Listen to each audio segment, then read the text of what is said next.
Okay, so hello and welcome everyone. Welcome to the lecture number 5 of the periodic table. You are watching Chemistry Authors Pathshala by IITians, and this is the inorganic chemistry series.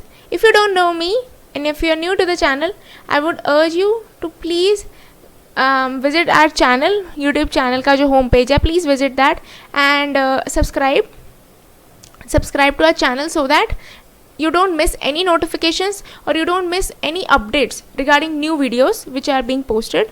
So please subscribe to our channel as soon as possible. Okay, and also hit the bell icon next to it so that you don't miss any notifications. Okay, also once you visit our channel, go to our playlist tab. Playlists में जाके you would see कि अभी तक 2 playlist चल रहे हैं. One playlist is for my father who is taking up the chemical bonding series for you guys. So in this one video has been posted. One more video is going to be posted very soon. So stay tuned for that. And अगर आप periodic table का playlist खोलोगे तो अभी तक 3 lectures post हो चुके हैं. 4th lecture is going to be uploaded very soon with your questions. बहुत लोगों ने बहुत questions पूछे थे. So I have taken up all those questions, some examples also. So that will be posted very soon. And so please check these lectures out, okay guys? So you don't miss out on anything. So let's come back to today's lecture, lecture number 5. तो lecture number 5 को चलिए start करते हैं. Yes, a little about me. I am Sampriti Maira. I am a second year undergraduate currently pursuing BS Chemistry at IIT Kharagpur. And yeah, let's start with today's lecture. So basically, first is classification of elements based on electronic configuration. Yes. So what does this mean? Basically हम क्या कर रहे हैं, जो आपके S block, P block, D block, F block, ये जो elements हैं, ये जो आपके ब्लॉक्स हैं, इनमें हमने एलिमेंट्स को किस बेसिस पे डाला है. बेसिकली हमने इनमें एलिमेंट्स को किस बेसिस में क्लासीफाई किया है कि ये एलिमेंट इस ब्लॉक में है, ये एलिमेंट इस ब्लॉक में है. तो बेसिकली वो क्लासिफिकेशन हुआ है on the basis of the electronic configuration, right. हमने बेसिकली इस तरह से देखा है कि उसमें जो है पर्टिकुलर कोई भी आप इलेक्ट्रॉनिक कॉन्फ़िगरेशन ले लो तो उसमें लास्ट इलेक्ट्रॉन कौन से सबशेल में आ रहा है, on the basis of that कि कौन से ऑर्बिटल में आ रहा है आपका S, P, D, F orbitals, इनमें से कौन से ऑर्बिटल में आ रहा है.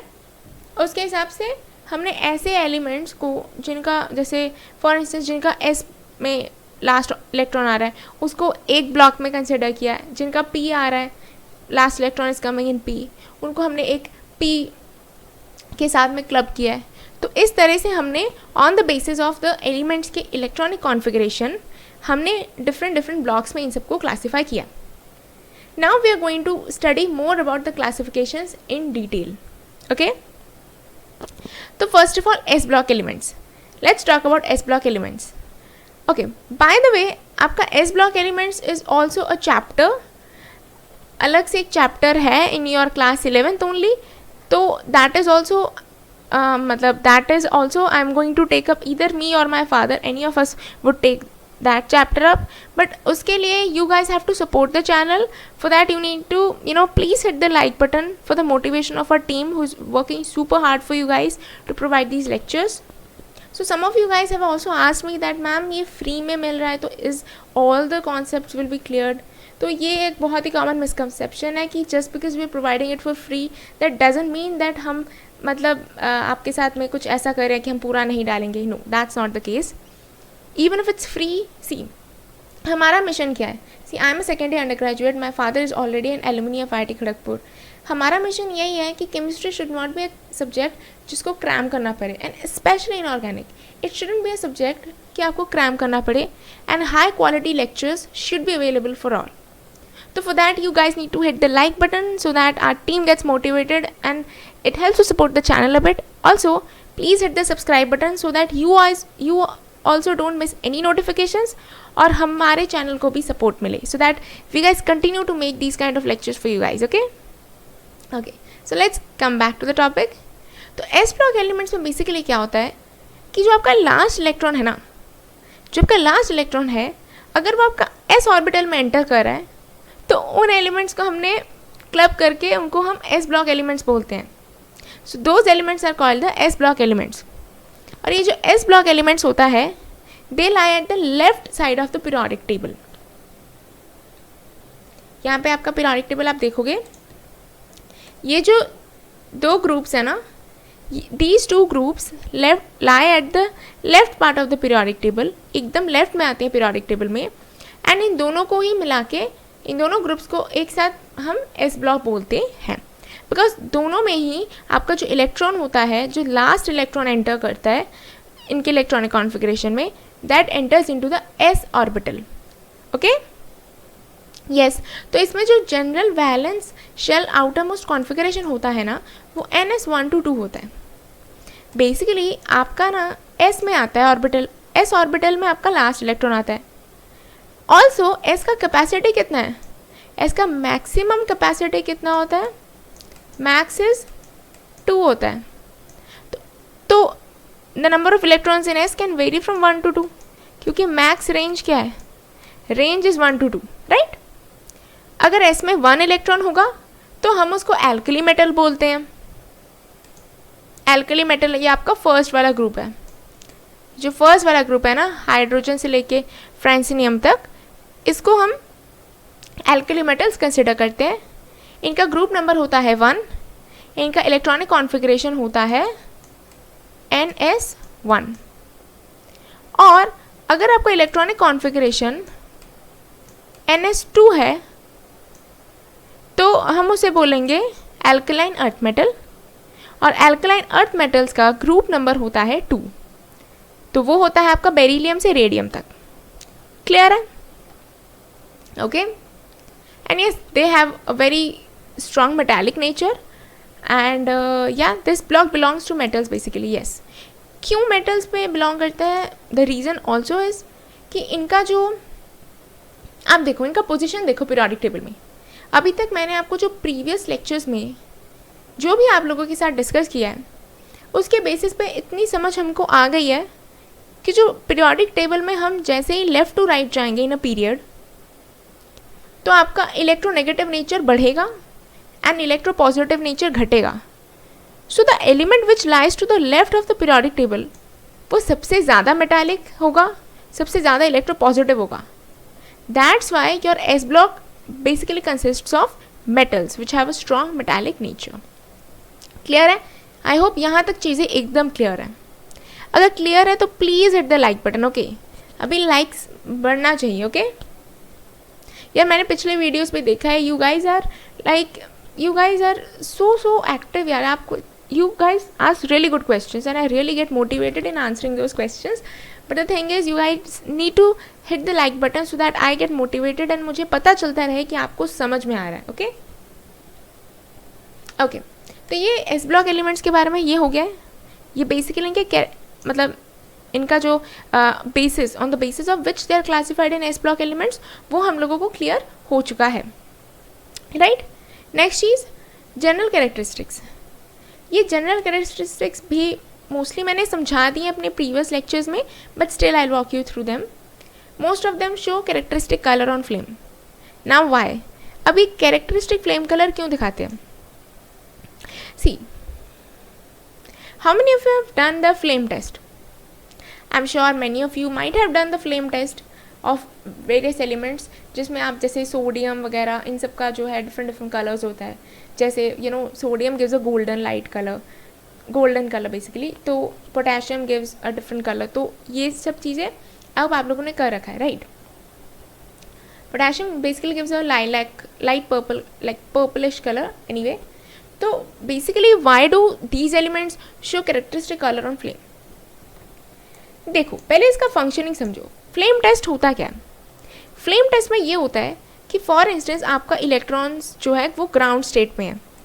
जब आपने, जैसे यहाँ पे एक इलेक्ट्रॉन है वो ग्राउंड स्टेट में है, जब आपने उसको हीट दिया तो ये इलेक्ट्रॉन हो गया एक्साइटेड। अब एक्साइटेड होके ये एक्साइटेड स्टेट में पहुँच गया, और ये कहाँ पहुँच गया? इन अ हायर एनर्जी लेवल।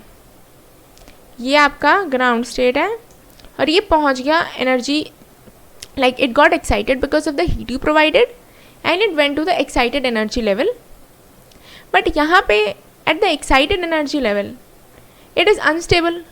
तो ये कुछ देर बाद ये इलेक्ट्रॉन जो है ये वापस कुछ देर बाद ये वापस आपका ग्राउंड स्टेट में आ जाता है, और इन द प्रोसेस ये जो इसने एक्स्ट्रा हीट इसने अब्जॉर्ब किया था ना to go to the ground state, वो उसको रिलीज़ कर देता है। और ये जो हीट रिलीज होता है इसको हम वेवलेंथ के फॉर्म में देखें तो we see the colours. Now here's the thing, ये एस ब्लॉक एलिमेंट्स क्यों दिखाते हैं? Because S block elements they lie to the left of the periodic table, तो इनका आयोनाइजेशन एनर्जी रिलेटिवली कम होता है, तो इनमें इलेक्ट्रॉन, इसका जो आउटर मोस्ट इलेक्ट्रॉन है उसको एक्साइट करने के लिए लेस एनर्जी रिक्वायर्ड होता है, एंड बहुत ही ईजिली जस्ट फ्लेम के हीट से ही ये एक्साइट हो जाते हैं because of there strong electropositive nature and low ionization enthalpy, right. और ये चीज़ें मैंने ऑलरेडी अपने लेक्चर 1 और 2 में कवर कर रखा है, तो if you guys have not seen that yet please go to the playlist section, वहाँ पे जाके पीरियोडिक टेबल के लेक्चर्स को देखो, everything is there for you guys. Yes again, yes the ionisation enthalpies are low, जैसे मैंने आपको समझा दिया। They are soft, having low melting and boiling points, इनका they are highly reactive. See reactive, ये चीज़ मैंने लेक्चर 1 और 2 में क्लियर कर दी थी। Reactive as in they have a strong electropositive nature, तो इनका आयोनाइजेशन एनर्जी क्योंकि कम है तो इनमें से आउटर मोस्ट इलेक्ट्रॉन को निकालना इज़ वेरी सिंपल, तो आउटर मोस्ट इलेक्ट्रॉन का रिएक्शन में पार्टिसिपेट करने का टेंडेंसी भी बढ़ जाता है, ठीक है। That's why they are highly reactive.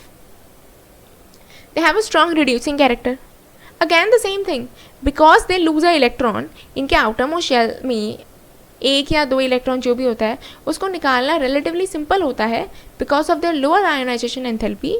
As a result ये ऑक्सीडाइज हो जाते हैं easily and they have a strong reducing character.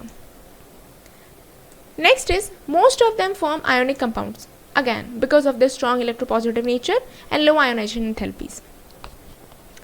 But the thing is exception है, exception कौन सा है? Lithium and beryllium.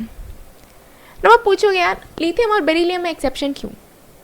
See the thing is lithium and beryllium ना although they lie in the left side of the periodic table, but the thing is कि ये इनके जो भी groups हैं, फॉर इंस्टेंस एल्कली ग्रुप को देखो तो उसमें लिथियम लाइज एट द मतलब हाइड्रोजन के जस्ट नीचे ही आपका लिथियम आ रहा है, मतलब लिथियम एकदम ऑलमोस्ट सबसे ऊपर है, हाइड्रोजन के जस्ट बाद ही एकदम लिथियम सबसे ऊपर है, तो लिथियम का इलेक्ट्रोनेगेटिव कैरेक्टर ज़्यादा है एज़ कम्पेयर टू इसके अदर ग्रुप के एलिमेंट से, सोडियम पोटेशियम उनसे ज़्यादा है लिथियम का इलेक्ट्रोनेगेटिव कैरेक्टर, प्लस इसका साइज़ भी छोटा है, जिसकी वजह से lithium as well as beryllium भी वो भी सेम, उसका भी इलेक्ट्रोनेगेटिविटी ज़्यादा है एज़ कम्पेयर टू इसके other elements in that group से, जिसकी वजह से they show a covalent character.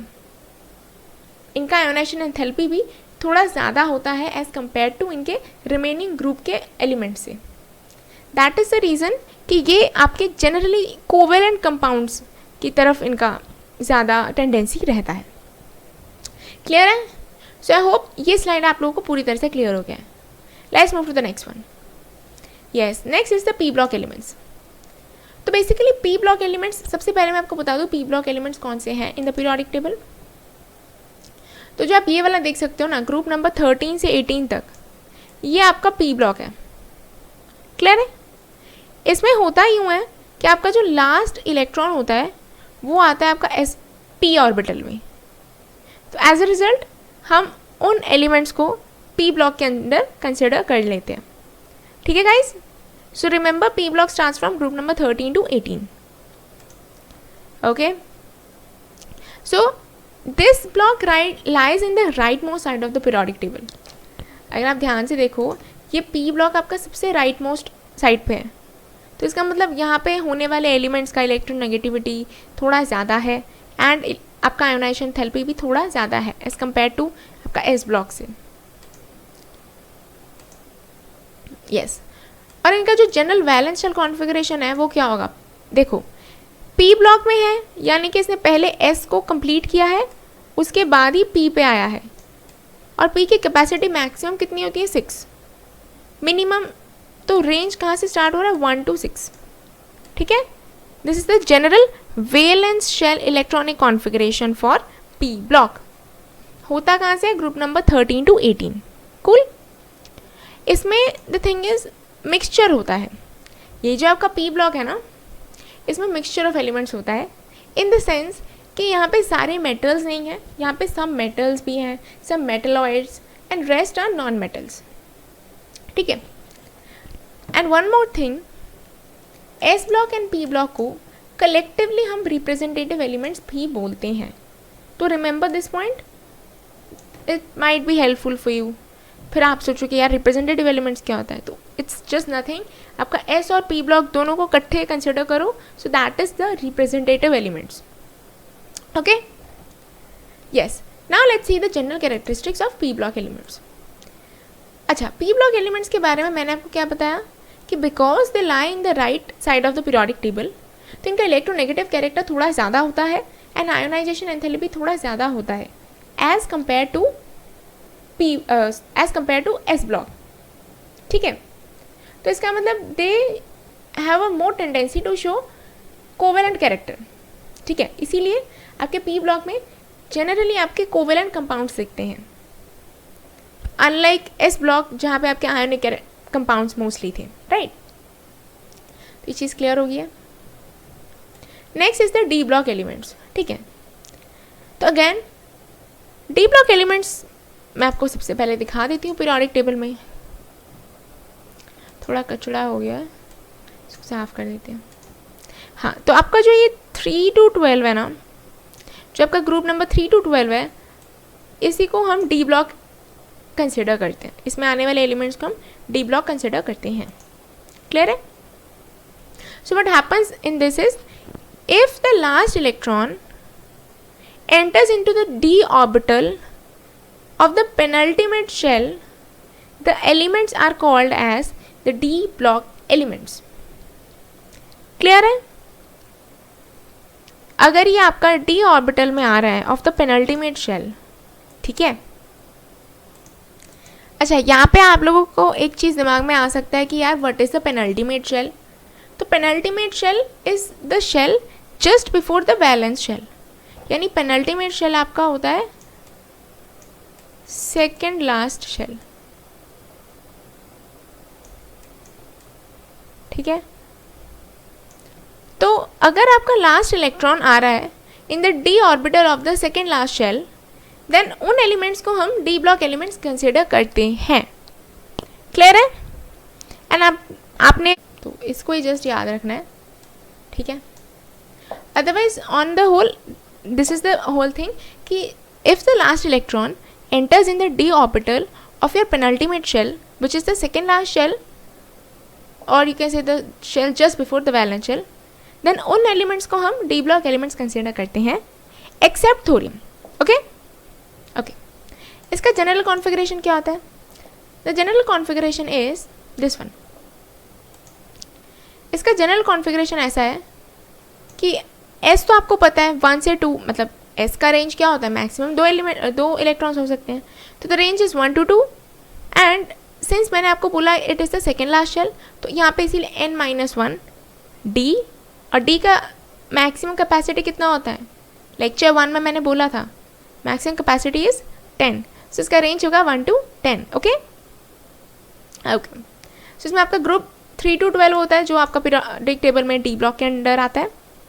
This one exception, except palladium जिसका 4D 1 to 10 है और 5S 0 है. ठीक है.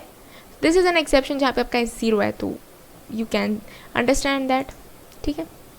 Anyway okay, one more thing, ये आपको काफ़ी बार सुनने में आएगा, तो मैं आपको ये चीज़ अभी क्लियर कर देती हूँ that these elements are also called transition elements. Why? Because their properties are in between S and P block. ठीक है.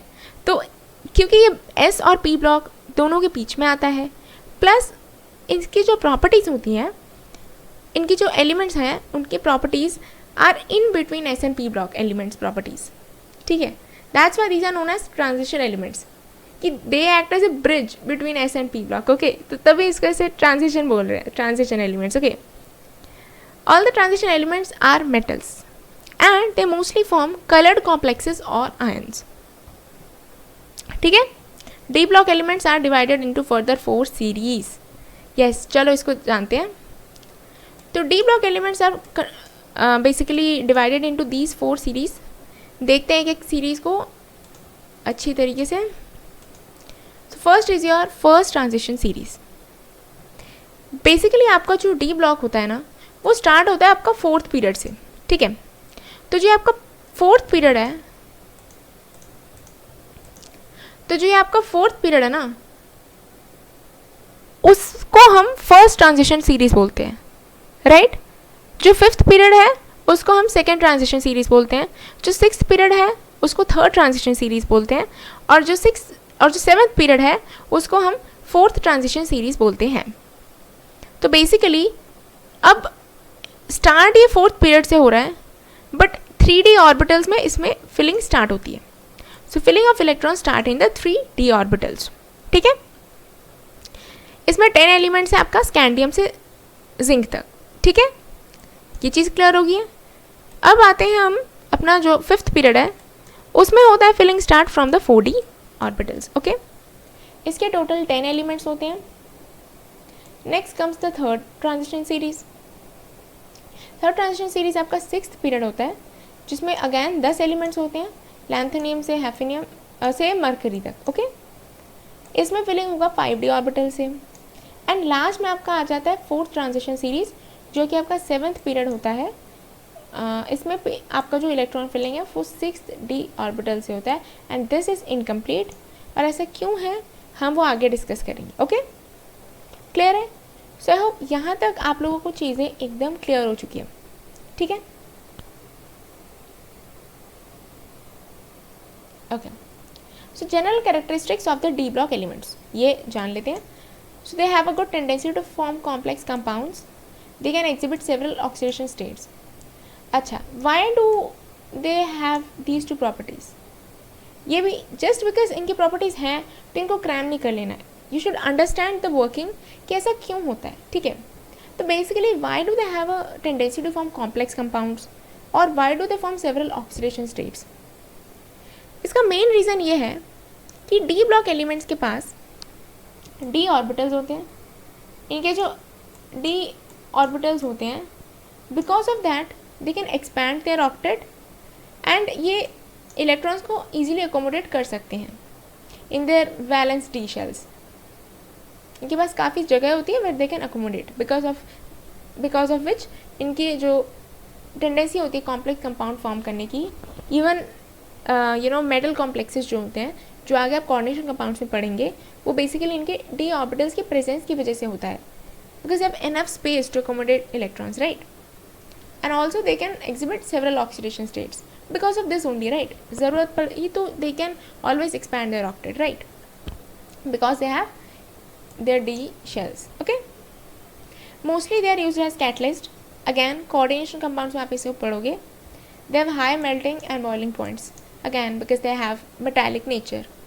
Most of them impart colors. Okay? Cool. तो अभी तक आपको S, P, D ये तीनों ब्लॉक्स क्लियर हो चुके हैं. नाउ हम मूव कर रहे हैं आपका F ब्लॉक एलिमेंट्स. ओके, अच्छा, basically for just your knowledge, आपके क्लास 12 में there would be a chapter D and F block elements, जहाँ पे आप इन चीज़ों को और भी ज़्यादा डिटेल में पढ़ेंगे. क्लियर है? अभी we are just doing the basic things which is required for this chapter. Cool. Okay, so what happens in F block elements is, if the last electron enter करता है आपके F ऑर्बिटल में, तो we say those elements to be part of the F block elements. अब आप F block कहाँ पे है, हम आपको पीरियोडिक टेबल में दिखा देते हैं. F ब्लॉक बेसिकली ये है, they lie in the bottom portion of the periodic table. इनका इलेक्ट्रॉनिक कॉन्फ़िगरेशन होता है NS2. क्योंकि इसको कवर कर लिया है, NS2 को कंप्लीट करके ही आगे आए हैं. Then penultimate shell N-1, D 0 से 1, F 1 to 14. सी F का मैक्सिमम कैपेसिटी कितना होता है? F का मैक्सिमम कैपेसिटी होता है 4. So the range will be from 1 to 14. Oh sorry, F का मैक्सिमम कैपेसिटी इज़ 14. मैंने गलती से 4 बोल दिया, सॉरी फॉर दैट. इसका मैक्सिमम कैपेसिटी होता है 14, तो range will be 1 to 14. Cool. Again they are also metals, and इनको ना हम इनर ट्रांजिशन एलिमेंट्स भी बोलते हैं। एंड इसको अपन फर्दर डिवाइड करते हैं इन दोनों में। See, it is inner transition elements, और उसको हम फर्दर डिवाइड करते हैं दो सीरीज़ में, जो आपका एक लैंथेनॉइड्स होता है और एक एक्टिनॉइड्स होता है। तो जो आपका ये वाला होता है ना, मतलब ये वाला ऊपर वाला जो फर्स्ट है ना, फर्स्ट सीरीज़ है La से Lu तक, लैंथेनियम से लिथेनियम तक, इसको हम फर्स्ट इनर ट्रांजिशन सीरीज़ बोलते हैं। एंड जो आपका सेकेंड है रेड में मार्क्ड है एक्टिनॉइड्स में, यहाँ पे पीरियोडिक टेबल में भी लिखा है, जो कि AC से Lr तक है, this is the second inner transition series. ठीक है, तो हर एक में आपके यार 14 एलिमेंट्स हैं। पहला वाला आपका लैंथेनॉइड है, दूसरा वाला आपका एक्टिनॉइड है। And within each series properties of the elements are quite similar. Okay, हम उसको फर्दर पढ़ेंगे, डोंट वरी। तो आई गेस यहाँ तक आपको चीज़ें क्लियर है। Okay, let's come to the general characteristics of the f block elements. मैंने आपको बताया these are heavy metals. Generally आपका एफ ब्लॉक एलिमेंट्स में जो भी मेटल्स आते हैं, they are generally heavy metals with high melting and boiling points. Okay, they have a good tendency to form complex compounds as well. They exhibit variable oxidation states. Again, इनके जो है, इनके पास में valence D and F, because they have D and F orbitals इनके पास available है, so they can expand their octet, and that's why they can show variable oxidation states, and they also have a tendency to form complex compounds because of that same reason only. Again, they form chiral ions. Clear है, similar to D. Okay, तो अभी तक आपको अगर ये सारी चीज़ें clear हो गई हैं तो please hit the like button. Okay, so that keeps you motivated to make these kind of videos for you guys.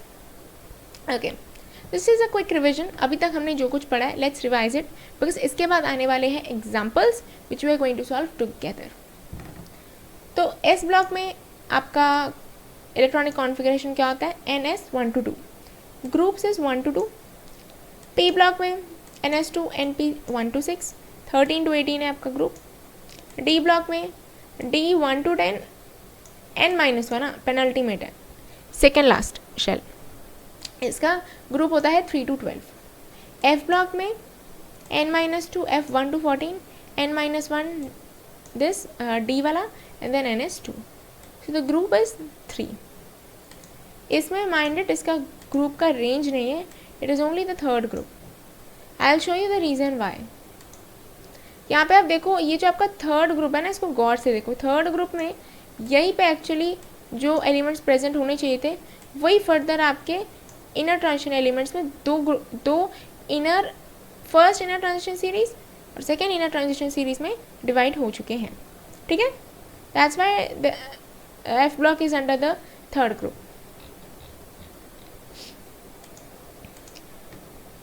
So this is the S block, बीच वाला D block, P block and F block. Clear? This is for your revision. ठीक है, screenshot ले लो if you want for your revision. Okay. And yes, one more thing, जो हम ये blocks बनाते हैं ना, तो एक block में जितने भी elements आते हैं, they have similar properties in the periodic table. Clear है? For instance, कोई भी S block का element होगा, so they will share general characteristics among them. वैसे ही P block के elements भी they share general characteristics. Similarly D block, F block. ठीक है, ये जो blocks होते हैं ना, they also represent similar properties in the periodic table. Clear? Okay, now बात आती है exceptions की। Exceptions में देखो, I'll help you understand the exceptions and I'll also help you remember them. ठीक है, so बने रहिए हमारे साथ, because इसके बाद we are going to do questions. But before that let us understand कि कौन कौन से एक्सेप्शंस हैं आपके पीरियोडिक टेबल में। ठीक है, so first is hydrogen and helium. आपने पीरियोडिक टेबल में देखा होगा that we do consider them belonging to s block elements, but अगर आप इनके इलेक्ट्रॉनिक कॉन्फ़िगरेशन देखो तो वो इन कॉन्फ़िगरेशंस को फॉलो नहीं करते हैं। So they are placed in the groups based on the behaviour. ठीक है, सी अब आप मुझे बोलोगे मैम हाइड्रोजन एंड हीलियम को हम इनको हम एस ब्लॉक एलिमेंट्स में क्यों कंसिडर कर लेते हैं, they belong to s block, but उनका कॉन्फ़िगरेशन तो वैसा है ही नहीं है, है ना। बट मैंने आपको बोला अभी कुछ देर पहले, आई जस्ट टोल्ड यू कि बेसिकली ये जो ब्लॉक्स ऑफ मेटल्स, जो आपके ब्लॉक्स है पीरियोडिक टेबल्स में, दे आर बेस्ड, और ये जो ग्रुप्स भी हैं दे आर एक्चुअली, इनका कैरेक्टरिस्टिक क्या होता है कि आपको जो ग्रुप के एलिमेंट या ब्लॉक के elements, they have similar properties. तो हाइड्रोजन एंड हीलियम को भी हमने इनके इलेक्ट्रॉनिक कॉन्फ़िगरेशन के बेसिस पे नहीं, बल्कि इनके बिहेवियर, इनके सिमिलर बिहेवियर के बेसिस पे इनको हमने इनके इंडिविजुअल ग्रुप्स में इसीलिए प्लेस किया हुआ है। So you have to remember, it is not on their basis of electronic configuration, instead इनके बिहेवियर के बेसिस पे हमने इसको एक साथ क्लासीफाई किया है। Next is isotopes in the modern periodic table. See, मैंने आपको क्या बताया in the starting, in the lecture number 1, जब हमने मॉडर्न पीरियोडिक टेबल का स्ट्रक्चर डिस्कस किया था, मैंने आपको बताया था कि मॉडर्न पीरियोडिक टेबल में ये चीज़ कंसिडर करी जाती है कि the properties of an element are a periodic function of its atomic number. तो क्योंकि वो एटॉमिक नंबर के क्योंकि एलिमेंट्स एटॉमिक नंबर को हमने सबसे ज़्यादा प्रायोरिटी दिया है इन द पीरियोडिक टेबल, सो जो आपके एलिमेंट्स हैं वो भी in the order of increasing atomic number है। तो बेसिकली आइसोटोप्स का तो एटॉमिक नंबर ही सेम होता है ना, तो that's why they have to be given the same position, right. तो इसीलिए हमने सेम पोजिशन दिया। क्लियर है? अगैन, अच्छा, अभी तक हमने जो भी डिस्कस किया है, आई होप आप लोगों को ये चीज़ क्लियर है। अगर आपको ये चीज़ क्लियर है, one more thing you might have realised by now is कि एक्चुअली इन सब का फ़ायदा क्या है, यू नो, इन ब्लॉक्स में प्लेस करने का एक्चुअल फ़ायदा क्या है, ये आपका ब्लॉक, पीरियड, ग्रुप, इनका फ़ायदा क्या है। तो बेसिकली ये होता है कि आपको इलेक्ट्रॉनिक कॉन्फ़िगरेशन पता हो, एटॉमिक नंबर पता हो, तो आप इलेक्ट्रॉनिक कॉन्फ़िगरेशन लिख लोगे, और इलेक्ट्रॉनिक कॉन्फ़िगरेशन से आप ब्लॉक, पीरियड, ग्रुप बहुत ही आसानी से निकाल लोगे, एंड आपको एक मतलब with in a second you would know, अच्छा ये एस ब्लॉक का एलिमेंट है तो इसकी कैरेक्टरिस्टिक्स ऐसी होंगी। तो इस तरह से आप प्रेडिक्ट कर पाते हो, बहुत ज़्यादा सिस्टमैटिक हो जाता है आपका स्टडी। क्लियर है? चलो, so now we are going to start with some examples. तो type 1 examples are based on group, period, block number identification. Clear है? चलिए पहला क्वेश्चन देखते हैं। ओके, बिफोर द क्वेश्चन, इन क्वेश्चंस को करने के लिए आपको जो कॉन्सेप्ट चाहिए, let us discuss that concept. Basically क्या है ना, to find the group number, block and period number, सबसे पहले आपको क्या देखना है, सबसे पहले आपको कोई भी ये चीज़ें निकाली है ना, सबसे पहले आपको क्या देंगे, एटॉमिक नंबर देंगे। अब जब आपको एटॉमिक नंबर देंगे, आपको एटॉमिक नंबर से इलेक्ट्रॉनिक कॉन्फ़िगरेशन लिख लेना है। क्या लिख लेना है? इलेक्ट्रॉनिक कॉन्फ़िगरेशन लिख लेना है। वंस आपने इलेक्ट्रॉनिक कॉन्फ़िगरेशन लिख लिया है, उसके बाद आप देखो वहाँ पे मैक्सिमम नंबर ऑफ एन क्या है, मैक्सिमम वैल्यू ऑफ एन क्या है। एन क्या है? आपका प्रिंसिपल क्वांटम नंबर है। तो जो भी आपका मैक्सिमम वैल्यू ऑफ एन होगा वही आपका पीरियड नंबर भी होगा, because in a period n is constant, right. Clear है? तो मैक्सिमम वैल्यू ऑफ एन जो भी होगा वो आपका पीरियड नंबर होगा। अब बात आती है कि भाई ब्लॉक और ग्रुप नंबर कैसे निकालें। तो उसके लिए कैसे करना है, मैंने आपको क्या बोला, ये जो ग्रुपिंग होता है ये कैसे होता है कि आपका लास्ट इलेक्ट्रॉन कौन से ऑर्बिटल में आ रहा है, एस, पी, डी, एफ, उसी के बेसिस पे ही तो हमने इनको ग्रुप्स में डाला है, इनको इनके ब्लॉक्स में डाला है। तो आपने पहले आइडेंटिफाई कर लेना है कि इसका लास्ट इलेक्ट्रॉन कौन से ऑर्बिटल में आ रहा है। अगर वो एस ऑर्बिटल में आ रहा है तो वो एस ब्लॉक का होगा, पी में आ रहा है तो पी का होगा, और अगर second last shell of d में आ रहा है तो डी होगा। सेकेंड लास्ट शेल में मतलब सी, अगर उसका इस तरह से होगा कॉन्फ़िगरेशन तो ये डी ब्लॉक होगा, और लास्ट इलेक्ट्रॉन अगर एफ सब शेल में आ रहा है तो एफ ब्लॉक होगा। तो पहले आपने ब्लॉक्स आइडेंटिफाई कर लिए भाई कौन सा ब्लॉक होगा। अब ब्लॉक एक बार आइडेंटिफाई करने के बाद ब्लॉक के बेसिस पे अगर एस ब्लॉक है तो उसके केस में ग्रुप नंबर कैसे निकलेगा कि number of electrons in n S में नंबर ऑफ इलेक्ट्रॉन्स जितने भी होंगे वही आपका ग्रुप नंबर होगा। क्लियर है? ना comes to p block elements.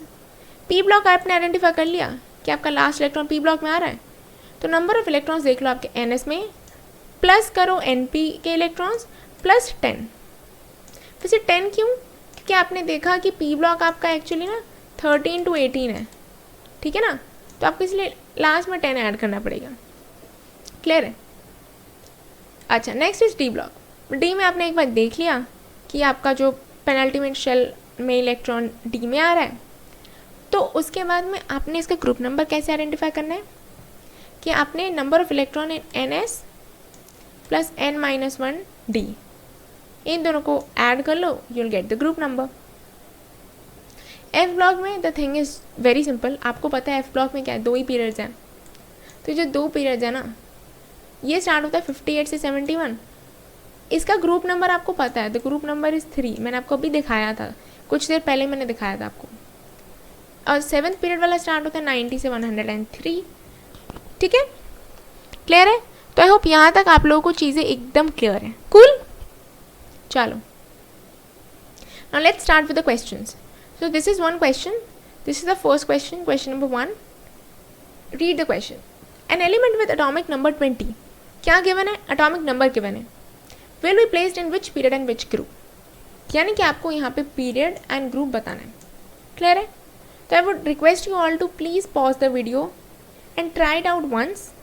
आप रूल्स को भी खुद से एक बार देख सकते हो, आप स्क्रीनशॉट लेके try to do this on yourself. उसके बाद we'll discuss the answers. Okay? तो आई होप आप लोगों ने इसको खुद से एक बार ट्राई किया है. So if you guys have tried it once, तो पहले we have now written the electronic configuration. ठीक है, अब पहले इलेक्ट्रॉनिक कॉन्फ़िगरेशन आप लोगों ने लिख लेना है. Now once you write the electronic configuration of atomic number 20, you guys will be able to see कि इसमें जो लास्ट, ओके बिफोर दैट, इसमें मैक्सिमम वैल्यू ऑफ एन क्या है. आपको पीरियड एंड ग्रुप निकालना है ना, तो जो मैक्सिमम वैल्यू ऑफ एन होता है, जैसे कि मैंने आपको मेरे पिछले स्लाइड में बताया, आप यहाँ देखो मैक्सिमम वैल्यू ऑफ एन क्या है. मैक्सिमम वैल्यू ऑफ एन क्या है? N equals to 4. इसका मतलब 4 is the period number, right? Correct. अब हमने निकालना है ग्रुप नंबर. तो ग्रुप नंबर निकालने के लिए हमें सबसे पहले ये पता होना चाहिए कि ये कौन से ब्लॉक पे बिलोंग करता है. ठीक है, बिकॉज ब्लॉक वाइज हमने ग्रुप के फॉर्मूले देखा हुआ था इन आवर प्रीवियस स्लाइड. यहाँ पे देखो, तो पहले आपको ब्लॉक आइडेंटिफाई करना होगा. तो ब्लॉक कैसे आइडेंटिफाई करेंगे? Let's come to that. यहाँ पे आप देखो, जो लास्ट इलेक्ट्रॉन है, it is entering the S orbital. ये एस ऑर्बिटल को एंटर कर रहा है, मतलब बॉस ये एस ब्लॉक का है. कूल, यहाँ तक आइडेंटिफाई हो गया. अब एस ब्लॉक का है, तो उसमें ग्रुप कैसे निकालते हैं? तो एस ब्लॉक के लिए फॉर्मूला ये होता है कि number of electrons in n s. N s subshell में आपका जितने भी इलेक्ट्रॉन्स होंगे वही आपका n means here the highest value of n. ठीक है, तो 4s में कितने इलेक्ट्रॉन्स है? 2, यानी इसका ग्रुप नंबर है 2. राइट? यस. तो आप यहाँ देख सकते हो, this is the answer. So how simple is it? It's very simple, right? चलो let's do one more question. Next is the atomic number 15. तो जब आपको एटॉमिक नंबर 15 गिवन है, सबसे पहले you will write electronic configuration, and I hope you guys are able to write the electronic configuration. So if you guys are not very sure of the electronic configuration, then I had already told about how to write electronic configuration in my lecture number 2 of periodic table, which you can see by going to the channel पे जाके you will see the playlist section. playlists में आपके हमने जो है chemical bonding, I'll just show you once. You can C playlist पे जो आप जाओगे ना, जो आप प्लेलिस्ट पे जाओगे ना, यू विल सी कि केमिकल बॉन्डिंग पे भी लेक्चर्स अपलोडेड है and as well as periodic table पे भी लेक्चर्स अपलोडेड है. तो इसमें जो लेक्चर नंबर 2 है, please go and watch that for the electronic configuration वाला पोर्शन. ओके. तो इसमें मैक्सिमम वैल्यू ऑफ एन सबसे पहले हमने देखना है. तो मैक्सिमम वैल्यू ऑफ एन क्या है? Maximum value of n is 3. तो मैक्सिमम वैल्यू ऑफ एन अगर 3 है, तो इसका पीरियड नंबर कितना हुआ? Yes, you are correct, the period number is 3. अच्छा, अब देखते हैं ग्रुप नंबर. ग्रुप नंबर के लिए क्या देखना होगा? For group number you have to first see कि ये कौन से ब्लॉक पे बिलोंग करता है. तो कौन सा ब्लॉक है उसे जानने के लिए आपको क्या करना होगा? यू हैव टू सी कि लास्ट इलेक्ट्रॉन कौन से सबशेल या कौन से ऑर्बिटल को एंटर कर रहा है। तो यहाँ पे आप देखोगे last electron is entering the P orbital, P subshell को वो एंटर कर रहा है, it is entering in the P subshell which means what, it is entering the P orbital means ये आपके पी ऑर्बिटल को एंटर कर रहा है। इसका मतलब क्या है कि ये पी ब्लॉक में बिलोंग करता है, this belongs in the p block. Clear हो गया। और पी ब्लॉक में बिलोंग करता है तो उसका फॉर्मूला क्या होता है, number of electron in NS plus number of electron in NP plus 10। अच्छा प्लस 10 क्यों करते हैं, yes you are correct, plus 10 हम इसीलिए करते हैं बिकॉज आपका जो पी ब्लॉक है वो स्टार्ट होता है 13 to 18, इसका मतलब we have to add 10 to it, right. तो यहाँ पे अब देखो एंड यस n जो होता है ना, यहाँ पे मैंने जो n लिखा है एंड इवन हमारे पिछले यहाँ पे भी जो बेसिक हमने n लिखा था ना हर जगह, यहाँ पे n इज़ बेसिकली ये मैक्सिमम वैल्यू ऑफ n को ही हमने n से डिनोट किया है, ठीक है। So don't get confused. हाँ तो यहाँ पे आप देखो 3s2 3p3 तो 5 plus 10 15, so 15 is the group number for this element. Clear है, क्लियर है। Okay so this is the next question, let's see this. अच्छा इसमें आपको ना इलेक्ट्रॉनिक कॉन्फ़िगरेशन निकालना नहीं है, इसमें आपके लिए काम आसान कर दिया है कि आपको general electronic configuration already given है इस क्वेश्चन में। तो what you have to do in this, आपको यहाँ पे जो जनरल इलेक्ट्रॉनिक कॉन्फ़िगरेशन गिवन है उसके अकॉर्डिंग क्या गिवन है, NS2 n-1 D3। तो यहाँ पे it indicates particular element belongs to which group. Now here's the catch, आपसे ग्रुप पूछा गया। अगेन ग्रुप निकालने के लिए आपको क्या पता होना चाहिए कि कौन से ब्लॉक पे बिलोंग करता है। तो कौन से ब्लॉक पे बिलोंग करता है ये कैसे जानोगे, ये आप ऐसे जान सकते हो, मैंने आपको क्या बोला था कि यहाँ पे आप देख सकते हो आपका जो इलेक्ट्रॉन है ना, वो जो लास्ट इलेक्ट्रॉन है that is entering n-1 shell, n-1 orbital, sorry n-1 या n-1 शेल वहाँ एंटर कर रहा है, यानी कि आपका सेकेंड लास्ट शेल है ना जो पेनल्टीमेट शेल है वहाँ पे एंटर कर रहा है। इसका मतलब it is belonging to the D block. Clear है, मैंने आपको थोड़ी देर पहले समझाया था, that means it belongs to the D block. तो बॉस अगर ये डी ब्लॉक में बिलोंग कर रहा है तो इसका फॉर्मूला क्या होता है, इसका फॉर्मूला ये होता है कि आपको क्या करना होता है, number of electrons in S, मतलब ये जो आपको कॉन्फ़िगरेशन गिवन है ना इसमें n ही गिवन है and n is the maximum number, maximum value of n। तो जनरल फार्मूला के हिसाब से अगर आपने ग्रुप निकालना है तो NS2 n-1 D3 आपको ये चीज़ गिवन है, राइट। तो आप क्या करोगे, यहाँ पे 2 + 3 which is 5 and this is the group number. Clear है, क्लियर क्लियर, यस। अच्छा अगर आपको यहाँ तक चीज़ें क्लियर हो चुकी हैं एंड आप यहाँ तक आ गए हो वीडियो में, then kudos to you guys, thanks अभी तक बने रहने के लिए and please hit the like button, it would help to support the channel and motivate me also. Okay so ये नेक्स्ट क्वेश्चन है ना, this is the homework for you guys, ये आपको खुद से करना है, ठीक है। ये बहुत ही आसान है, इट्स द सेम थिंग। आपको एटॉमिक नंबर्स गिवन है, उसके हिसाब से आपको ग्रुप ब्लॉक पीरियड ये निकालना है। मैंने 12th वाले का कर दिया है, मतलब इलेक्ट्रॉनिक कॉन्फ़िगरेशन लिख दिया है, बाकी ये आपको खुद करना है। And please write your answers in the comment box below और you can email me your answers. मैं सीरियसली बोल रही हूँ, I do check my emails regularly, so if you guys have any doubts you can post in the comment box or email me. The mail ID is given in the description. We'll always take up your doubts. Okay? Okay. तो next चीज़ ये आता है classification of elements based on their properties. तो देखो ये बहुत ही ईजी पोर्शन है, it's just I will not take much time on this, क्योंकि ये चीज़ें आपको पता है, आई नो इट, आपको क्लास 9-10 से ये चीज़ें पता होती है, but still just because for the sake of it मैं ये चैप्टर पढ़ा रही हूँ, तो I don't want to leave out anything. And one more thing, आप लोग शायद मिसकंसेप्शन में होंगे कि दिस चैनल इज़ फ्री तो हम सब कुछ कवर नहीं करेंगे, बट यू कैन सी मैं हर छोटा से छोटा टॉपिक भी ले रही हूँ. So guys we are not leaving out anything because we are true to our conviction, we are true to our mission, right. So please don't be under that misconception. आप regularly आओ, regularly watch the lectures till the end and I'm sure you'll be surely benefited. That's a promise we can do from our side. So let's come back. So based on the properties of the elements, we can be, they can be broadly classified into 3 groups: metal, non-metal, metalloids. अभी just आप ना relax हो जाओ and just 2 minute के लिए ना बस थोड़ा रिलैक्स होकर इसको सुनो, क्योंकि यहाँ ज़्यादा समझने का नहीं है. इसमें थोड़े से जस्ट फैक्ट्स हैं, मैं आपको फास्टली एक बार बता दे रही हूँ.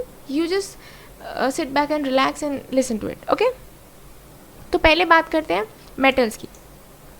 मेटल्स आपको पता ही है, मेटल्स का जनरल कैरेक्टरिस्टिक्स क्या होता है, मेटल्स क्या होते हैं, ये आपने क्लास 8, 9, 10 में ही पढ़ा होता है, I am sure. But still metals generally room temperature पे if you see the metals they are normally solid, but there is an exception. Exception में आपका मरकरी आता है. मरकरी तो आपको पता ही होगा, इट इज़ इन थर्मोमीटर. तो थर्मोमीटर में it is in liquid form even at room temperature. One more exception is gallium. Gallium भी आप हाथ में लोगे ना, it is like when you take it in the palm it's like a silvery fluid kind of. YouTube पे you can see some clips वो दिखाते हैं, तो it is actually liquid at room temperature. तो ये एक्सेप्शन है. And बाकी तो मेटल्स के जनरल कैरेक्टरिस्टिक्स आपको पता ही है कि they have high melting and boiling points, metallic lustre, ये सब चीज़ें होती हैं, right. And also metals are electropositive in nature, so they lose electrons और they give up electrons very easily. इनका आयोनाइजेशन एंथैल्पी भी काफ़ी लो होता है. Generally they are found to the left side of the periodic table because of the same reason कि इनका electropositive nature ज़्यादा होता है, ओके. ऑल्सो जो मेटालिक कैरेक्टर है, यानी कि जो इलेक्ट्रॉन गिव अप करने की टेंडेंसी है, वो डाउन द ग्रुप बढ़ती है because of lowering ionisation enthalpy. Cool. अच्छा, one more thing is oxides of metals are generally basic. ठीक है, जनरली मेटल के ऑक्साइड्स बेसिक होते हैं, बट अगर आपका जो मेटल है वो उसके एकदम हाईएस्ट ऑक्सीडेशन स्टेट पे है ना, तो तब वो आपके एसिडिक ऑक्साइड्स दिखा सकते हैं, but those are very few. Generally they are basic, okay. हाँ, एग्जाम्पल में मैंने ये लिया हुआ है क्रोमियम ऑक्साइड. तो क्रोमियम ऑक्साइड अगर आप देखोगे, ये इसका एकदम मैक्सिमम ऑक्सीडेशन स्टेट +6 पे है क्रोमियम का, राइट. क्रोमियम का मैक्सिमम ऑक्सीडेशन स्टेट इज +6. तो यहाँ पे क्योंकि ये +6 पे है, इसके सबसे ज़्यादा हाईएस्ट ऑक्सीडेशन स्टेट पे है, तो यहाँ पे ये एक बेसिक नेचर के बजाय it is showing acidic nature. तो यहाँ पे इसका जो क्रोमिक ऑक्साइड का जो नेचर है, it is acidic in nature because of the higher oxidation state of chromium. Okay, next is non metals. Again आपको नॉन मेटल्स के बारे में भी पता है, आई एम श्योर. ये यूजुअली सॉलिड, लिक्विड, गैसेस किसी में भी प्रेजेंट होते हैं रूम टेम्परेचर पे. And obviously they have low melting points, low boiling points as compared to metals. And non-metals generally they have higher electronegativity and they have higher ionization enthalpies. So basically the thing is non-metals have a tendency to gain electrons and metals have a tendency to give electrons, right? And again छोटे बच्चे को भी पता है ये तो कि they are poor conductors of heat and electricity. And yes, the thing is आपका जो नॉन मेटल्स होता है ना, because non metals are electronegative and they have a tendency to gain electron, that's why their oxides are generally acidic in nature. ठीक है, clear है. And non metals we know they lie towards the right side of the periodic table, जैसे आपके carbon, nitrogen, fluorine, right. And as we go in a period from left to right, the electronegativity increases. Lecture number 1, lecture number 2 देखो. And electronegativity क्योंकि increase करता है, इसीलिए इसका non metallic character भी increase करता है in going from left to right in the period, और जैसे ही आप ग्रुप में टॉप टू बॉटम जाते हो मेटालिक कैरेक्टर बढ़ता है, तो आपका नॉन मेटालिक कैरेक्टर घटता है, इट डिक्रीजेस। क्लियर है? Okay, next cheese metalloids. I am pretty sure आपने मेटलॉइड्स भी एटलीस्ट बेसिक कॉन्सेप्ट आपको पता होगा। तो मेटलॉइड्स क्या होता है यार? इसको हम सेमी मेटल बोलते हैं। नाउ मेटलॉइड्स क्या होता है यार? मेटलॉइड्स आप कह सकते हो कि metalloids show properties of non metals as well as properties of metals. मतलब ना, ये मेटलॉइड्स एक तरह से ऐसे होते हैं कि इनमें दोनों की प्रॉपर्टीज़ होती हैं। ये मेटल्स के भी कुछ कैरेक्टरिस्टिक्स दिखाते हैं, ये नॉन मेटल्स के भी कुछ कैरेक्टरिस्टिक्स दिखाते हैं। तो एक तरह से इनके पास में दो, एक हाइब्रिड काइंड ऑफ चीज़ है ये। It's a hybrid between metals and non metals, right. और ये जनरली ना आप पीरियोडिक टेबल में देखोगे, जनरली द ब्लू में जौन से है ना, लाइट ब्लू में आपके जौन से मार्क्ड है इन दिस पीरियोडिक टेबल, ये सारे आपके मेटल्स होते हैं जनरली। और जो यहाँ पे आपके येलो में, they are generally non metals. तो देखो इन दोनों के बीच में ये आपकी लाइन आ रही है ग्रीन कलर की, मेटलॉइड्स है वो। so, आपके पीरियोडिक टेबल में भी इनकी पोजीशनिंग बॉर्डर लाइन पे है मेटल और नॉन मेटल की, एंड इनकी प्रॉपर्टीज़ भी बॉर्डर लाइन पे होती हैं मेटल एंड नॉन मेटल्स की। क्लियर? अच्छा, now come to the nature of their oxides. Okay, तो यहाँ पे मैंने पीरियोडिक टेबल में मैंने मार्क भी कर रखे हैं कि कौन से बेसिकली वो मेटल्स, कौन से एलिमेंट्स होते हैं, जैसे boron, silicon, germanium, arsenic, antimony, tellurium, polonium. तो ये आपके जो है मेटलॉइड्स होते हैं। Basically they lie along the diagonal connecting metals and non metals. Clear है? अच्छा, अब क्योंकि इनकी प्रॉपर्टीज़ मेटल्स और नॉन मेटल्स के बीच में आता है, तो can you guess what's the nature of their oxides? देखिए ऑक्साइड्स का नेचर क्या होगा, क्या आप गेस कर सकते हो? Let me C how many you can guess. अगर आप गेस कर सकते हो तो टाइम स्टैम्प डाल के कमेंट बॉक्स में ज़रूर लिखना। तो क्योंकि इनकी प्रॉपर्टीज़ भी इंटरमीडिएट होती हैं, इनके ऑक्साइड का नेचर भी इंटरमीडिएट होगा, दैट इज़ एम्फोटेरिक। एम्फोटेरिक मतलब they can show basic character also, they can show acidic character also. Clear? तो उसमें यही वाले मेटल्स आ जाते हैं, ये एग्जाम्पल भी दिया हुआ है आपको। क्लियर है? ओके, नेक्स्ट हम आ जाते हैं अच्छा, मैंने आपको रिप्रेजेंटेटिव एलिमेंट्स पढ़ा दिया था। आई थिंक एक चीज़ रह गया था, inert and noble gas elements. I guess ये चीज़ बताना आपको रह गया था। तो बेसिकली आपका जो इनर्ट या नोबल गैस एलिमेंट्स होते हैं, they belong to the group 18। Clear? और ये जो नोबल गैस या इनर्ट गैस एलिमेंट्स होते हैं, ये आप कोई भी पीरियड लोगे ना, किसी भी पीरियड में जो लास्ट एलिमेंट होता है वो आपका नोबल गैस एलिमेंट ही होता है। क्लियर है? इनका खासियत क्या होता है, why are they called inert और नोबल, कि इनका under normal conditions they have very low tendency, or you can say close to no tendency to react under ordinary conditions. तो these elements, क्योंकि देखो क्यों होता है ऐसा कि they are not very reactive, they have very low tendency, or you can say they have close to zero tendency to react under normal conditions. Now why is that so? अच्छा देखो, एक रिएक्शन होता क्यों है, कोई chemical bond बनता क्यों है? बिकॉज जब दो बंदे साथ आ जाएंगे तो दोनों की ज़रूरतें पूरी होंगी, and they can become stable and happy, right? That is the reason कि कोई भी बॉन्ड क्यों बनता है। बट अगर आप कोई भी बंदा देखो, कोई भी अगर खुद में सेल्फ सफिशिएंट है, तो उसको किसी और के साथ जाने की, किसी और के साथ हाथ मिलाने की ज़रूरत ही नहीं है, क्योंकि वो तो सेल्फ सफिशिएंट है, राइट? तो इन द सेम वे आपको जो इनर्ट गैस एलिमेंट्स होता है ना, उनका कंप्लीटली फिल्ड SnP ऑर्बिटल्स होता है। तो ये तो स्टेबिलिटी अटेन कर गए, इनका तो ऑक्टेट हो गया पूरा, they have completely filled SnP orbitals, तो इनका ऑक्टेट हो गया है पूरा, and now they are stable in life man, they are self sufficient. तो इनको किसी के साथ रिएक्ट करने की, किसी के साथ कॉम्प्रोमाइज़ करने की, किसी के साथ रिलेशनशिप में आने की कोई ज़रूरत ही नहीं है। That is the reason they are stable and they're chemically inert under ordinary conditions. क्लियर है? अच्छा, तो इसमें आपके कौन कौन से एलिमेंट्स आते हैं?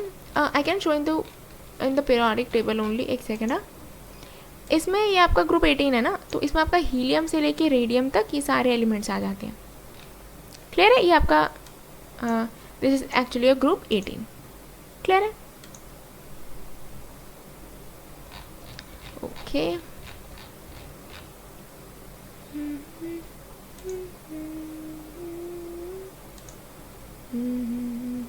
हाँ, अच्छा, ट्रांजिशन एलिमेंट्स में मैंने आपको एक चीज़ बताना था.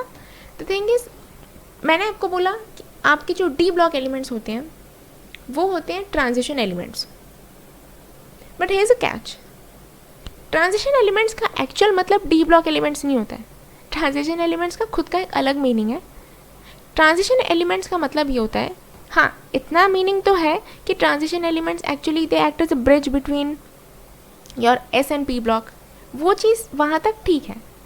बट जो इसका सेकेंड पॉइंट आता है दैट इज़ कि ट्रांजिशन एलिमेंट्स में द एलिमेंट्स जिसको हम ट्रांजिशन एलिमेंट्स बोलेंगे, they must have variable oxidation state. अब वेरिएबल ऑक्सीडेशन स्टेट कैसे? मतलब उनके पास ना जो उनके जो डी ऑर्बिटल्स हैं, because they are d block elements, तो they should have d orbitals, right. But उनके जो डी ऑर्बिटल्स हैं ना, वो फुल्ली फिल्ड नहीं है, नहीं होने चाहिए. मतलब for a element to qualify as transition element, उनके d orbitals to some extent vacant होने चाहिए. मतलब the d orbitals should not be fully filled. तो ऐसे एलिमेंट्स को हम ट्रांजिशन एलिमेंट्स बोलेंगे. जैसे फॉर इंस्टेंस, कौन सा एग्जांपल लूँ? For instance you know magnesium. Magnesium एक डी ब्लॉक एलिमेंट भी है, साथ साथ ये एक ट्रांजिशन एलिमेंट भी है. And why am I saying it? आप इसको आगे पढ़ोगे. Still magnesium can show variable oxidation states. Magnesium का +5 भी देखने को मिलता है, मैग्नीशियम का +2 भी देखने को मिलता है, मैग्नीशियम का +7 भी देखने को मिलता है. एंड मैग्नीशियम का जो एक्चुअली अगर आप कॉन्फ़िगरेशन देखोगे ना, दिस इज एक्चुअली D5. तो D5 है. D5 का मतलब क्या हुआ कि 1 2 3 4 5. तो यहाँ पे आप देख सकते हैं इसका जो D ऑर्बिटल है, ये पूरा जो D सब ऑर्बिटल है, इनमें the orbitals, all orbitals are not fully filled. उनमें स्पेस है, they have capacity to hold more electrons. तभी ये variable oxidation states different cases में डिफरेंट एलिमेंट्स के साथ दिखा सकता है. तो for a element to show variable oxidation state, उसके पास खाली जगह होनी चाहिए in the d orbital, right. They must have some vacancy in d orbital. तो इसीलिए हम सभी डी ब्लॉक एलिमेंट्स को ट्रांजिशन में नहीं ले सकते, ट्रांजिशन नहीं बोल सकते. फॉर इंस्टेंस आपका जो इसमें एक्सेप्शन आ जाता है, मैं ऐसा क्यों बोल रही हूँ कि जैसे जिंक, कैडमियम, मरकरी, इनका ग्रुप नंबर कौन सा है? इनका ग्रुप नंबर है 12. क्लियर? तो फॉर इंस्टेंस अगर मैं जिंक का कॉन्फ़िगरेशन आपको दिखाऊँ तो जिंक होता है D10.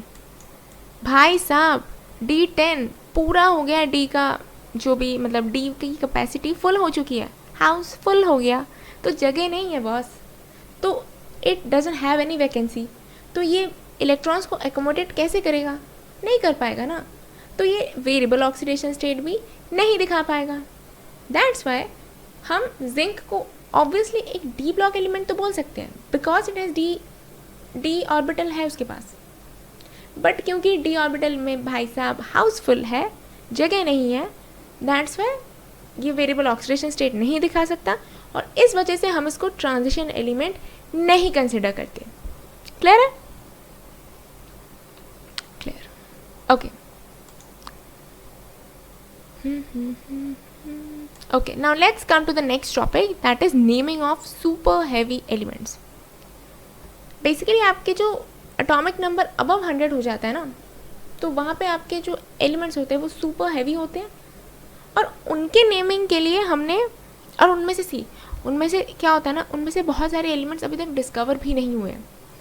तो उनके नेमिंग के लिए IUPAC ने एक मेथड सजेस्ट किया है, एंड उस मेथड के under we are going to see how we name such kind of elements. Okay, तो are you guys excited? Are you guys ready? Yes, are you guys ready to learn it? So please hit the like button so that I get motivated and I can teach further. Okay? Okay. तो मैं आप लोगों को trust कर रही हूँ that you will like the video. हाँ, trust मत तोड़ना. So method number 1 is going to be this. आपके जो डिजिट्स होते हैं एटॉमिक नंबर के, हर एक डिजिट को एक नाम गिवन है, राइट? हर एक डिजिट को एक छोटा सा नाम गिवन है. I show you. For instance आपके जो डिजिट्स हैं वो आप 0 से 9 तक लिख लो. जैसे 0 को हम like this is the digits and this is the roots, मतलब इसके छोटे से नाम. यहाँ पे 0 है, 0 को हम बोलते हैं नील. अब नील याद रखना ईजी है. 1 को बोलते हैं अन, UN. 2 को बोलते हैं BI, by. By 1 get 1 free नहीं है, इट्स BI, बाय. ट्राई होता है 3 के लिए, ये तो ईजी है याद रखना, ट्राई फॉर 3. हाँ.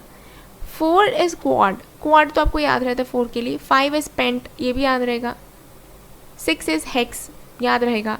7 इज हेप्ट, हेप्टेन मतलब हेप्टागन हम 7 के लिए बोलते हैं, तो या.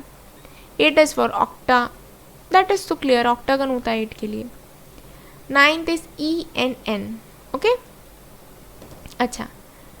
According to the atomic number, आपने जब इसको लिख लिया तो एंड में आपको एक चीज़ डालना है, एक और नाम डालना है, जो कि होता है IUM, EM. ठीक है, EM, यम नहीं, IUM, राइट? जैसे for example I have an example over here. You can see यहाँ पे कुछ एटॉमिक नंबर्स लिए हैं, उनके नाम और सिंबल्स भी हमने डिस्कस किया है. तो पहले आप नाम जान लो, उसके बाद में will go to the symbols वाला पार्ट. क्लियर है? ओके. तो 111. अच्छा, आपको जब ऐसे गिवन है तो आपने देखना है कि 1 के लिए नाम क्या होता है. 1 के लिए नाम होता है अन. ठीक है, आपने अन लिख लिया, हो गया. फिर से 1 आ गया, प्लस फिर से अन, फिर से 1 आ गया तो प्लस अन. तो 3 बार अन आया है तो 3 बार ही लिखना है, शॉर्टकट नहीं मारना है. जितने बार आया उतने बार लिखने का, शॉर्टकट नहीं मारने का. ठीक है, ये 3 बार अन अन अन लिख लिया और एंड में आपने EM जोड़ दिया. यहाँ तक चीज़ें क्लियर है? यस. उसके बाद सिंबल आप देखो, आपने अन लिखा है ना, तो ये जो अन का स्टार्टिंग वर्ड क्या है, यू, और ये हर जगह रिपीट हो रहा है, अन अन अन. तो बेसिकली इसका स्टार्टिंग वर्ड यू लिए हैं, इसका स्टार्टिंग लेटर यू लिए हैं, इसका भी स्टार्टिंग लेटर यू लिए हैं. तो ट्रिपल U आ गया इसका सिंबल. क्लियर है? बोलो क्लियर है? अच्छा, एक और कर लेते हैं. For instance 105. अच्छा, 105 है. 1 के लिए नाम होता है अन. 0 के लिए क्या होता है भाई? 0 के लिए होता है नील. 5 के लिए क्या होता है? पेंट. इसको पूरे को हमने इस तरह तोड़ लिया. अब जब हम इसका नेम लिखेंगे तो आपको EM लगाना है बीच में. तो यहाँ पे आप देख सकते हो अनिल पेंटियम. क्लियर है? क्लियर है? बोलो क्लियर है कि नहीं?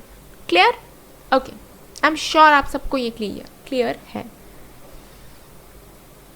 अब आपने जब इसका सिंबल लिखना है तो पहले फर्स्ट वर्ड जो है अन था, उसका फर्स्ट लेटर क्या है? यू. तो यू लिख लिया आपने. उसके बाद नील आया है नेक्स्ट वर्ड, उसका स्टार्टिंग क्या था? सिंबल, स्टार्टिंग लेटर क्या था? एन. तो एन लिख लिया. उसके बाद पेंट है, तो पेंट का स्टार्टिंग लेटर क्या है? पी है. तो UNP इज़ द सिंबल. तो आई एम श्योर आप लोगों को ये क्लियर है. आप 1 सेकेंड के लिए वीडियो को पॉज करके इसको एक बार ध्यान से देख लो. Take a screenshot and practice at your end. Clear? एक आप होमवर्क ले सकते हो कि आप 100 का एक बार करके देख लो. 212. ठीक है, okay. Okay guys, let's move to the next topic. The next topic is atomic radius. तो are you guys still excited? देखो एक्साइटमेंट अभी भी सेम होना चाहिए. हाँ, मैं भी पढ़ा रही हूँ विद द सेम एक्साइटमेंट जैसे मैंने लेक्चर स्टार्ट किया था. तो ऐसा नहीं है कि लेक्चर के एंड पे आके आप भी एकदम लेजी हो जाओ. You have to be active. Okay, so let's start with the new topic, atomic radius. ठीक है.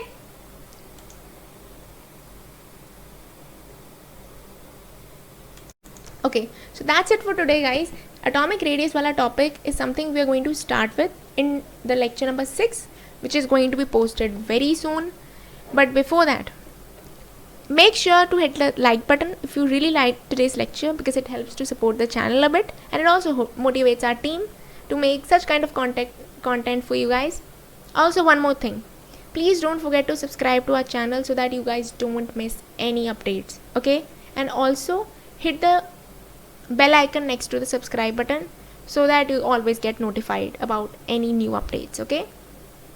Okay, one more thing, if you guys have any questions from any lecture, please post in the comment box below, or you can email me. Guys, I assure you I will complete the syllabus in a most efficient and most fun way, right? And also I always read all the comments and emails, so please post your doubts. Feel free to post your doubts, right? Okay, hello everyone. So actually many of you had asked कि जो भी हम पढ़ा रहे हैं what are the references for that, और उसके notes कहाँ मिलेंगे. So for that I am clarifying it today itself कि you can find all the references and all the notes जो भी हमने अभी तक पढ़ाया, मैंने या मेरे डैड समीर मायरा ने, उन्होंने अभी तक जितना भी पढ़ाया है या आगे भी पढ़ाने वाले हैं, all the notes, all the references we are taking from our book जो हम दोनों ने खुद compile किया है. It has been a really fun experience compiling this book for you guys, and the book name is The Ultimate Guide to Inorganic Chemistry by IITians, and it's compiled by both of us, Mr. Sameer Maira and me, Sampriti Maira. Basically, let me tell you, ये book किसके लिए है. The book is for all the students who are in currently class 11th, whether they're studying in CBSE or ICSE, or whether they're preparing for JEE Mains, JEE Advanced, KVPY, NEET, and any other competitive exams. Why? Because this book is absolutely suited for everyone, क्योंकि हमने इसमें हर एक concept को बहुत ज़्यादा depth में cover किया है. Yet, let me tell you, it is not like any other book, because I can tell it with whole confidence कि ऐसी बुक आपको मार्केट में नहीं अवेलेबल होगी. Now, why can I say this with full confidence? That is because अभी आप chemistry की कोई भी बुक उठाओगे मार्केट से, the thing is you'll open up a chapter, आपको एक टॉपिक पढ़ना है, then you have to read a long story. आपको एक बड़ी सारी स्टोरी पढ़नी होगी, उसमें से आपको अपनी काम की लाइंस अंडरलाइन करनी होगी. देन आपको उसमें रीज़न ढूंढना होगा, अच्छा ये इफेक्ट है, ये ऐसा क्यों हो रहा है, एक्सेप्शन इसका कहाँ पे लिखा है. बहुत ज़्यादा क्लटर हो जाता है, and it's time consuming also. Because see as a JEE aspirant मुझे भी पता है, जब तक ये बुक अवेलेबल नहीं थी मार्केट में, जितनी बुक्स अवेलेबल है, द थिंग इज़ आपको एक टॉपिक के लिए you have to refer multiple books, which is really time consuming, and एक सब्जेक्ट के लिए इतना एफर्ट जस्ट वर्थ इट नहीं होता है. So that's why being a JEE aspirant myself, I know what kind of problems we people have to face, time constraints and a lot of things. तो उन सब चीज़ों को हमने दिमाग में रख के we have compiled this book, and the thing is, why do I recommend you to buy this book? The thing is, it is written by the people who have been there. I have been a JEE aspirant myself, and I know what is actually needed by the aspirants. It's concise, to the point, easy to understand with lots of examples. Everything which we have explained, even in my lectures or in my father's lectures, we always include examples, and we have been always concise. Okay? Second is it's multicolored, and the important concepts, reasons, exceptions, and the data in the tables, everything is colorful and it's highlighted too.